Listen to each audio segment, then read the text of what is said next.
महाराष्ट्र राज्य यांच्या वतीनं जे नियमावली तयार झालेली आहे त्या नियमावलीनुसार आजचं हे मैदान संपन्न होणार आहे। त्यामध्ये पहिले नियम आहेत, त्यामध्ये पहिला नियम आहे पंचांचा निर्णय हा अंतिम आणि अंतिम असणार आहे।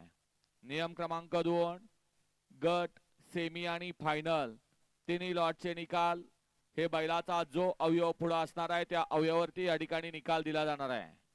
नियम क्रमांक 3 गटाला सामना झाला, सेमीला संधी आहे आणि सेमीला सामना झाला, दोघात संगनमत करावं लागणार आहे।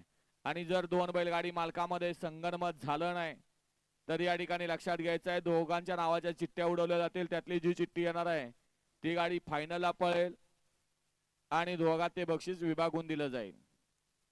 नियम क्रमांक पुढचा बैलगाडी मालक एक बैल हा एकदाच पळवायचा आहे, डबल पळवला निदर्शनास आला गाडीचा निकाल कॅन्सल केला जाणार आहे। आणि जर ऑब्जेक्शन आलं फक्त ऑब्जेक्शन घेणाऱ्यानं एक लक्षात घ्यायचं आहे तो बैल पहिल्यांदा कोणत्या गटात किती नंबर तासावर पळालाय या ऑब्जेक्शन सहित आपण यायचं आहे।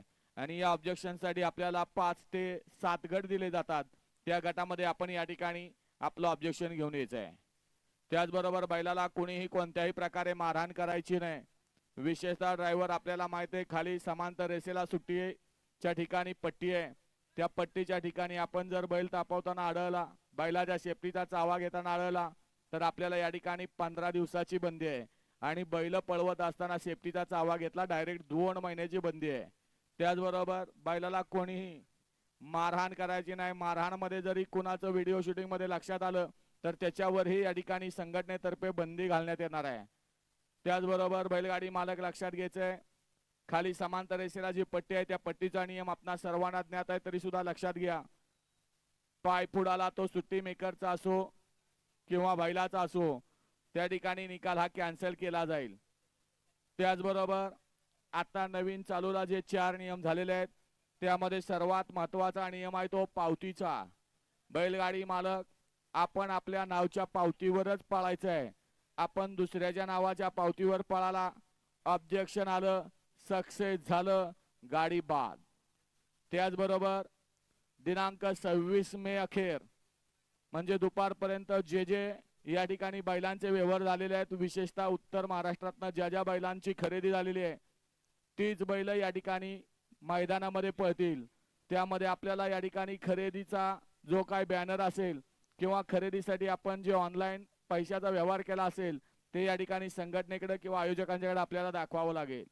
त्याचबरोबर उत्तर महाराष्ट्रातला कोणताही बैल या स्पर्धेमध्ये सहभागी होणार नाही, कारण पश्चिम महाराष्ट्र मर्यादित आजची शर्यत आहे। त्याचबरोबर पश्चिम महाराष्ट्रातली बैल पळत असताना करारातला कुठलाही बैल पळणार नाही याची नोंद घ्या। ज्याचे व्यवहार पूर्ण झालेले आहेत, जो मालक आपला इथला झालेला आहे की ज्यांनी तो बैल विकत घेतलेला आहे तोच बैल आजच्या मैदानामध्ये सहभागी होणार आहे याची बैलगाडी मालकांनी नोंद घ्या। आणि विशेषतः पावती, पुन्हा एकदा पावतीचा नियम आपल्याला सांगतोय की आपण या ठिकाणी जे आपल्या संघटनेने नियमावली तयार केलेली आहे त्यामध्ये आपण आपल्या नावावर पळायचं आहे। एका मालकाला 2 आपण पावत्या दिलेल्या आहेत, त्यामध्ये आपल्या या नावावर आणि आपल्या पहिरेकराच्या नावावर त्या 2च नावावर आपल्याला या ठिकाणी पळता येणार आहे।